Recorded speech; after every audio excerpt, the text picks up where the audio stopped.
So we just got a look at the neon and shotgun changes that are coming to Valorant next week. This article is from Dan and Tiffy, who are two of the devs working on the game, and they were talking not only about these changes but just some design philosophy stuff as well, so I'll leave a link to this post if you want to read more for yourself. Now these changes were originally slated for patch 13.0 or all the way in June with the next act, however they've been brought forward due to the community sentiment at the moment. To start things off with Neon, she will no longer get any speed bonus while airborne. So you can sort of see in that example clip there, essentially her overall movement has been toned down a lot, and you can't bunny hop for speed the same as you used to.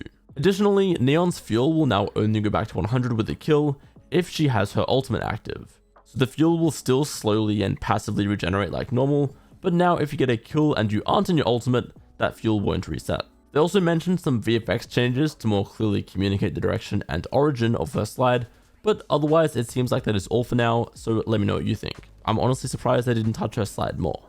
That's not all though, we also got a preview of the shotgun changes, and as you can see here in this photo, every shotgun is getting its jumping and running spread drastically nerfed. So to run through these changes quickly, we've got the Bucky has less damage per pellet and higher minimum spread, the Judge has higher minimum spread, the Shorty has a slightly slower fire rate, and then all three have a much higher standardized spreads while walking, running, crouch walking, and jumping. So those changes to Neon and the shotguns will go live next Tuesday with patch 12.9. Now on the horizon, they did also allude to some potential initiator cooldown changes and sentinel buffs, but as for which specific agents and what could be changing, we can only really speculate.